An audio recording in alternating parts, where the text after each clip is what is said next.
৩৯তম বর্ষ কামদুঘা সাহিত্য মেলা ২০২৫। শীতের রোদের মতোই ভালো লাগে প্রিয় মানুষের সান্নিধ্য।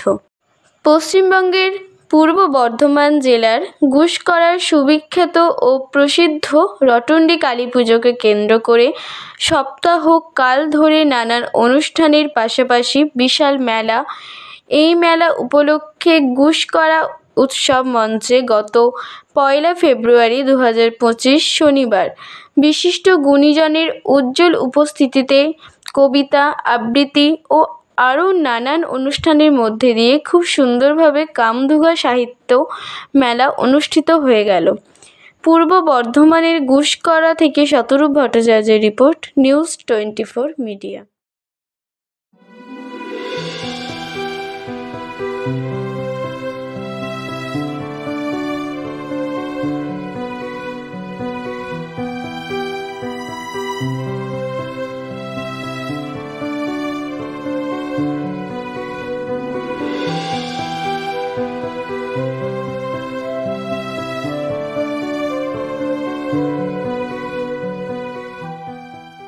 সাংবাদিক শতরূপ ভট্টাচার্যকে সম্মাননা তুলে দিচ্ছেন আমাদের সকলের প্রিয় এত অঞ্চলের মানুষের নয়নের মণি ডাক্তার হরিদাস মণ্ডল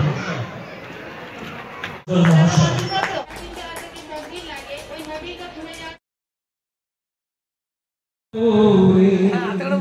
প্রাণের বান্ধবেরে ধাও দেখা দয়া করে, প্রাণের বান্ধবেরে। নিস্তব্ধ পাতার রান্না, ওদেরও কিন্তু শ্বাস প্রশ্বাস চলে। আমার নিস্তব্ধতার সুর শুনে তোমার বাবু কান করবে কটকট। মদন শুধু বুট্টো দম হয়ে পড়ে, চুলে টেড়ি ছাট, দেখতে পুরা সাহেব লাপে। মদন লালের দম হয়ে বলছি, ভুলুর লাগে পাখা বাঁধছে, মুখের ডগায় তেল লাগিয়ে দুপুরে ঘুমাইছে, বেদঘুট সব সাইছে। আমি এই বেটার বুদ্ধি শুদ্ধির ব্যাপার স্যাপার কিছুই বুঝিলাম। মদন লালের বুদ্ধি ঠেলাই বাঁচে থাকাই দেয়। নমস্কার। সাধু সাধু জাহ্নবী মণ্ডলের হাতে শুভেচ্ছা তুলে দিচ্ছেন কামদুঘা পত্রিকার পক্ষ থেকে মাননীয় ধনঞ্জয় বন্দ্যোপাধ্যায় মহাশয়। তোরা সত্যি যদি চাস, আরো সবুজ হবে ঘাস, আরো মিষ্টি হবে জল, আরো স্বাদের হবে ফল, আরো সত্যি চাইলে পরে আরো বাতাস বানে ধরে। নমস্কার। কে আসলো কেই বা গেল, তাই যদি হয় কি বা হলো। মিষ্টি তুমি লাগছো ভালো, হাসি মুখে সেলফি তোলো। কাক ভোরে ঘুমের ঘোরে, গভীর রাতে ছাদের খাটে, ধানের খেতে পুকুর ঘাটে সেলফি উঠে সেলফি উঠে। সেলফি বিনা যান যে চলো, সেলফি তোলো সেলফি তোলো। সামনে ট্রেন এসেই গেল, মরবে তবু সেলফি তোলো। নদীর জলে মুন্ডু তোলো, পথের মাঝে সেলফি তোলো। বনবাদারে ঝিলের পাড়ে, পাহাড় খাঁজে নজর কাড়ে, দেখতে দে না কেমন হলো, সেলফি তোলো সেলফি তোলো। বউ নেকা স্বামী বোকা, পোজ দিয়ে ধাবা চেকা, ডাকলিয়ে কিংবা রেগে সেলফি তোলো ঝড়ের বেগে। শুক্রি মামি গুফো মামা, হিরো কাকার ফ্যাশন জামা, চুলের ছাঁটে গগন ফাটে, জগিং করতে গড়ের মাঠে, বাইরে খেলে সাদকি পেলে, হাঁটছো যেন দুলকি চালে।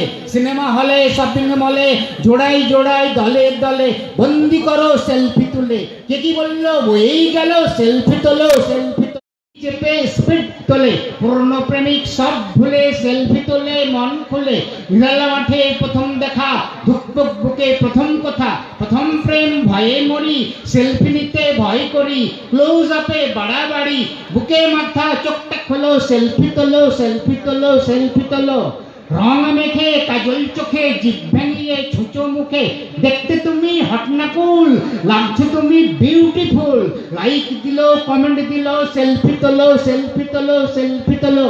রংটা কালো লাগছে ভালো, ফেসবুকে যে করছে আলো, একটু হ্যালো লাগবে ভালো, কালচে শাড়ি দুষ্টু ভারী, মডার্ন টপে কিউট নারী, রেগে মেগে মিষ্টি হেসে কাছে এসে ভালোবেসে দেখা হলো, সেলফি তোলো সেলফি তোলো, সেলফি তোলা যাই গেল।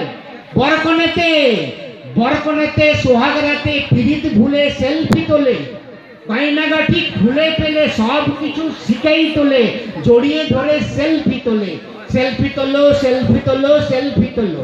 নৌকা উল্টে ডুবছে জলে, সবার সাথেই সেলফি চলে, ঝগড়াঝাঁটি গন্ডগোলে চলন্ত ট্রেন উল্টোলে, ভেঙে পড়া উড়াল পুলে, ভূমিকম্পে বন্যার জলে, খড়তাপে ঝড় বাদলে, রনে বনে কিংবা জলে, টাকা দিয়ে চাকরি পেল, সেলফি তোলো সেলফি তোলো সেলফি তোলো। কবি বাসরে পিকনিক স্পটে, হরি হাট বাজারে শ্মশান ঘাটে, পড়ো শুয়ে মোড়ার খাটে, বলো হরি বল কাঁধে তোলো, শেষ বাট্টি চোখ তো খোলো, আগুন জলে আগুন জলে, সেলফি তোলো সেলফি তোলো সেলফি তোলো সেলফি তোলো সেলফি তোলো সেলফি তোলো সেলফি তোলো সেলফি তোলো সেলফি তোলো। অন্নময়, প্রাণময়, মনোময়, বিজ্ঞানময় এবং আনন্দময়। তাহলে যে সাহিত্য জগতে এসে নিয়ে এই বেদান্ত কেন আছে? নিশ্চয়ই আছে তার সঙ্গে মিল। মানুষ কি চায়? মানুষ চায় প্রথমে প্রাণ ধারণের জন্য অন্ন, খাওয়া পেলেই হলো খাওয়া। তারপর দ্বিতীয় আসছে খাওয়া দাওয়ার পরে সে একটু আপনার নিরাপত্তা, সেটি আপনার প্রাণময়ে আছে। তারপরে আসছে আপনার সে একটা সমাজবদ্ধ জীব, একটা সবাইকে নিয়ে ফিরে বাঁচতেছে, সেটা পর্যন্ত মধ্যে আমাদের সবারই সীমাবদ্ধ। তারপরে যে দুটো কোষ আছে, একটা হচ্ছে আপনার বিজ্ঞানময়, একটা হচ্ছে আনন্দময়। এই বিজ্ঞানময় কোষটা কি? বিজ্ঞান মানে প্রত্যেকটা মানুষ যারা উন্নতশীল তারা চায় যে আমার একটা সেলফ আইডেন্টিটি, মানে আমার একটা আলাদা পরিচয় এই সমাজে। আমি একজন ডাক্তার, আমি একজন সাংবাদিক, আমি একজন ব্যারিস্টার, আমি একজন সাহিত্যিক, কবি ইত্যাদি হিসাবে তারা একটা সমাজের মধ্যে প্রতিষ্ঠা লাভ করতে চায়। আর তারপরে সর্বশেষ স্টেজ যেটা আনন্দময়, এই আনন্দময়টা আধ্যাত্মিক জগতের শ্রেষ্ঠ আনন্দ যারা পায় তারা সন্ন্যাসী। কিন্তু সাধারণ মানুষের মধ্যেও আনন্দ আছে। তারা কিভাবে হয়? এই যেমন আপনারা এই আনন্দময় জগতের লোক, কারণ আপনারা সৃষ্টির মধ্যে ডুবে আছে। আপনাদের প্রতিভাটা বিচ্ছুরিত হচ্ছে কিভাবে না, আপনারা নিজের নিজের সৃষ্টি, নিজের নিজের কবিতা, নিজের নিজের সাহিত্য, নিজের নিজের গান, এখানে যে আমি কিছুক্ষণ এসেছি 1 ঘন্টা হলো, তার মধ্যে যেটুকু জানতে পারলাম যে অনেক অনেক অনেক গুণ সাহিত্য জগৎ উন্নত হয়েছে। পরবর্তী প্রজন্ম এটাকে যাতে তুলে ধরে রাখে তার জন্য তাদেরকে আমি বিনীত অনুরোধ করছি। আমি খুবই অভিভূত হয়ে গেছি এখানে যে সমস্ত কতগুলো ইম্পর্টেন্ট গান, কবিতা, স্তোত্র আমি শুনেছি। সুতরাং এরকম প্রতিভা যদি আপনাদের মধ্যে প্রত্যেকের মধ্যে লুক্কায়িত আছে, সেই লুক্কায়িত প্রতিভাটাকে আপনারা জাগ্রত করুন এবং সেটাই হবে গিয়ে ট্যালেন্ট সার্চ। আরেকটা কথা আমি এই প্রসঙ্গে আরেকটু বলছি। হনুমান জানতো না। আমি একটা বিশাল বড় আমাদের কর্মক্ষেত্রে আমি ভাষণে এটা বলেছিলাম, কাজের ক্ষেত্রে হনুমান কোথা থেকে চলে। হনুমান যখন সমুদ্র তীরে পৌঁছালো, রাম, হনুমান, জাম্ববান এরা সমস্ত, তো বললো যে সীতাকে তো হরণ করে নিয়ে গিয়েছে সমুদ্রের ওপারে, তা সেখানে কে যেতে পারবে? অসম্ভব ব্যাপার। তখন মানবদের যে মন্ত্রী, মহামন্ত্রী জাম্ববান বলল এই শক্তি আছে হনুমান। হনুমান বলল না না না, আমি একটু করতে পারি, আমি বাবা ওই সমুদ্র পার হতে পারি। তখন তার গুণকীর্তন করা হলো, তাকে উদ্ভূত করা হলো, তোমার মধ্যে শক্তি লুকিয়ে আছে। তুমি তখন সেই শক্তির জোরে, তার উদ্ভূত শক্তির জোরে সে 1 লাফে জয় শ্রীরাম বলে আপনার লঙ্কায় পৌঁছেছিল। সেরকম প্রত্যেকের মধ্যে, আমাদের মধ্যে প্রত্যেকের মধ্যে উপস্থিত যারা যারা সাহিত্যিকরা রয়েছেন, শিল্পী, তাদের মধ্যে সেই প্রতিভা লুকিয়ে আছে। আপনারা সেটাকে আপনারা আরো আরো আরো আরো উন্নতি করুন, এই বলে আমি আমার বক্তব্য এখানে শেষ করছি। ধন্যবাদ। আমরা মাইক্রোফোনের কাছে ডেকে নেব কবি চাঁদ। সকলের প্রতি আমার আন্তরিক শুভেচ্ছা। আজকে আমি যে গানটি গাইব, আমার মন বাস করে সেখানে, প্রবীণ তনু নবীন মন অন্তরে মোর সবুজ, প্রবীণ দিবস অনুষ্ঠানে গো, বিশ্ব প্রবীণ দিবস অনুষ্ঠানে, প্রবীণ তনু নবীন মন অন্তরে মোর সবুজ বন, আমার মন বাস করে সেখানে গো, আমার মন বাস করে সেখানে, আমার মন বাস করে সেখানে গো, আমার মন বাস করে সেখানে। নমস্কার। সাধু সাধু তুলে দেওয়া হচ্ছে।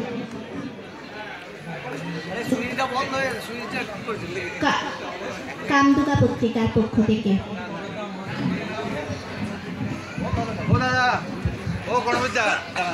আমার খুব প্রিয় দিদি, কাছের দিদি অর্পিতা কর্মকার।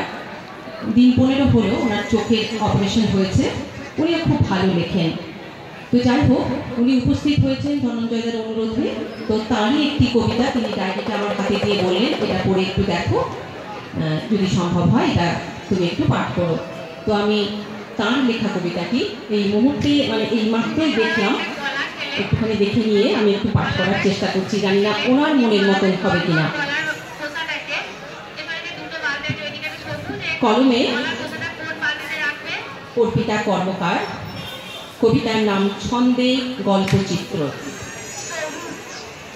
তালপাতা ছাউনির ঘরে কৃষকের ঘুম ভাঙে, কাক ডাকা ভোরে উঠে বসে, ভোর দেখে আধ খোলা দরে, মুরগিরা ডেকে গেছে কর্কশ স্বরে, চাষি বউ এখনো ঘুমায়, দেখো কাঁথার বেগ ধরে, ছেলেটা উপাস ফেরে কাতরায় ধুম জ্বরে, ভোর কাটে রোদ ঢোকে ঘরে, চাষি বউ উঠে পড়ে, ছাগলের দুধ দই ছেলেটার তরে, দানা পানি কিছু নেই ঘরে, উনুনে আগুন দেয় ঘরে, দুধটা গরম করে, ছেলেটার মুখে ধরে, শুধু দুধ খাবো না গো, মাটিতে লুটায়ে পড়ে জ্বরে, বেলা হোক এনে দেবো মিনিটে তো ঘরে, আজ ডিম দিবে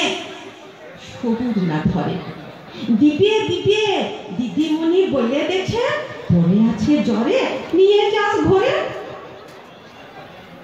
চা নেই ঘরে, অগত্যা ছিলেন তার হাল হাতে করে মাঠের পানিতে চলে, মেঠো পথ ধরে, বাঁকা নদী চরে, চায়ের দোকান থেকে ডাকে কেউ উচ্চ স্বরে, গলা তো ভিজিয়ে যা রে, ছিলেন দাঁড়ায়, গতকাল খেয়ে গেছে এক ভাত খাড়ে, হাঁটা দেয় চুপি সারে আল পথ ধরে, ওষুধ ছাড়াই ছেলে পড়ে আছে ঘরে, ওষুধ যদি পেতাম ধারে, ছাগল দুধে কি জ্বর কাশি সারে, বেলা বাড়ে সমান রোদের তেজ বাড়ে, হাল রেখেছিলেন তাই ফিরে আসে ঘরে, দেখে আধ খাওয়া ডিমখানা পড়ে আছে ঘরে, ছেলেটা বেহুশ হয়ে শুয়ে আছে জ্বরে।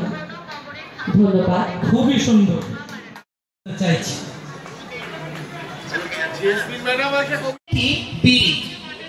রাজ, শ্রমিক, শঙ্কর নানা নামে আমি পরিচিত।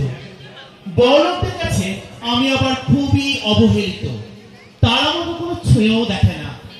তবে আমি খেটে খাওয়া মানুষদের অনুপ্রেরণা, তারা আমাকে বুকের মধ্যে টেনে নিয়ে পরম সুখ অনুভব করে। কিছু বাবু আমাকে লুকিয়ে টান মারে, তারাই আবার ভদ্র সমাজে আমার নিন্দা করে। সামান্য পলিথিনের বাসায় আমি অতি কষ্টে থাকি। দাদা সিগারেটের মতো রঙিন বাসা আমার ভাগ্য নাকি? সুখ টানছে দাদা স্ত্রীতে স্থান নেয়, কিন্তু আমার স্থান পায়ের তলায়।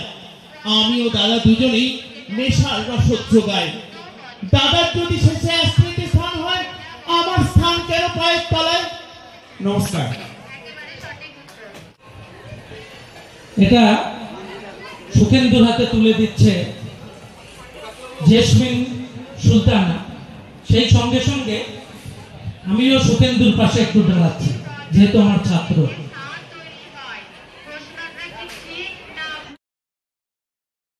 আমি নিজেকে আজকে সত্যি সৌভাগ্যবান বলে মনে করছি। মনকে শুধু কাঁদায়, সেদিন কিছু আর পাওয়া হয়নি, শুধু বিষণ্ণতা গ্রাস করে। অপূরণীয় শূন্যতা মনকে ডুবড়ে ডুবড়ে কাঁদায়। এতদিন খোলা আকাশে যা ছিল অধরা, আজ ধরা দিল।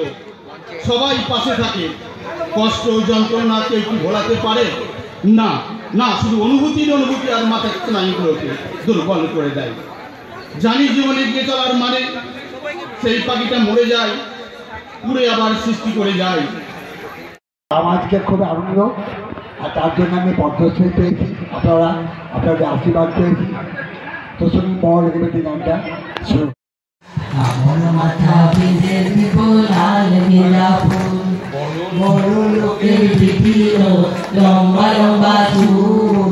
আমার মাথা বেঁধে দিব লাল নীলা ফুল, আমার মাথা বেঁধে দিব লাল নীলা ফুল, আমার মাথা বেঁধে দিব লাল নীলা ফুল।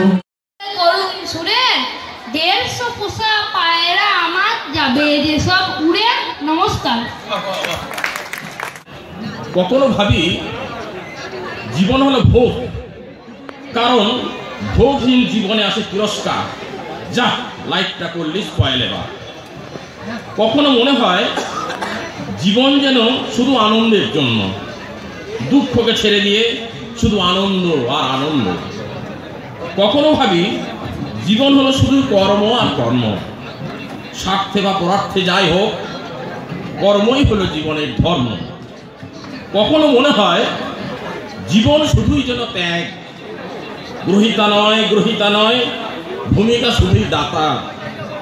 জীবনের হিসাব খাতায় কষতে কষতে সময় চলে যায়, দিন যায়, রাত যায়, মাস যায়, বছর গড়ায়, তবু সঠিক সমাধান পাওয়া যায়। সব শেষে বলি জীবন হলো শুধু কীর্তিযশ সজীবতী। নমস্কার। মঞ্চে উপবিষ্ট রয়েছেন আমাদের সম্মানীয় মানুষ গণপতি ঘোষ মহাশয়। আটলাইনের কবিতা গর্ভধারিণী। এক কোণে দাঁড়িয়ে আছি দীর্ঘক্ষণ, চেনা অচেনার ভিড়ে অশান্ত রথ, লোক দেখানো আমিত্ব অহংকার। মার মুখ মনের গভীরে আসন পাতে, ধূপধুনার গন্ধে শুভ শিহরণ জাগে। মর্তে আসেন, ধরা দেন মুহূর্তে। তোমার কথা ধ্রুবতারার মতো উজ্জ্বল, জল পড়ে পাতা নড়ে তুমি অন্তরে। আশীর্বাদে এগিয়ে চলি সম্মুখে। ধন্যবাদ। বাংলা ভাষার মর্যাদায় এ ভাষা মাতৃভাষা বিশ্ব জুড়ে প্রকাশ পায়। হোক সভা হোক বারে বারে বাংলা ভাষার মর্যাদায় এ সভা মাতৃভাষায় বিশ্ব জুড়ে প্রকাশ পায়। ওই মন্দিরে রটন্তি কালী মা, মন্দিরে রটন্তি কালী, বছর বছর আগমন খাবা, বছর বছর আগমন। পুষ্করাতে কবির মেলা, কবিতে কবিতে মিলন। আজকে যে সারাদিন ব্যাপী যে অনুষ্ঠানটা হলো, এই সম্পর্কে কি বলবেন? প্রতি বছরই হয়, এবারেও করেছি। এবারে 39তম আমাদের বর্ষ চলছে পত্রিকা, 38তম বিশেষ সংখ্যা প্রকাশ হয়েছে। প্রতি বছর সাহিত্য সভা হয়, 143 জন কবি সাহিত্যিক এসছেন। আরামবাগ, খানাকুল থেকে কাকদ্বীপ, জঙ্গিপুর, পুরুলিয়া, রঘুনাথপুর, সর্বত্র এই গোটা বাংলার মানুষ এখানে জড়ো হয়েছে। সেই মানুষের সম্মেলনে আজ যে সাহিত্য সভা, সাহিত্য মেলা, এটা প্রতি বছরই করি, প্রতি বছরই করবো। আগামী দিনে আরও বড় অনুষ্ঠান করব সবারই সহযোগিতায়। ধন্যবাদ। জনগণকে কি বার্তা দিতে চাইছেন এই উৎসব সম্পর্কে? সমাজ সচেতন করার জন্য, পরিবেশ সুস্থ রাখার জন্য আমরা প্রত্যেককে হাতে একটা করে স্মারক মেমেন্টোর সাথে গাছ দিচ্ছি, যেটা প্রত্যেক বছর দেওয়া হয়। গাছ, বৃক্ষ শিশু। এই গাছ হচ্ছে গাছ প্রাণ, প্রাণ বাঁচায়। একটি গাছ একটি প্রাণ, বহুদিনের পুরনো স্লোগান।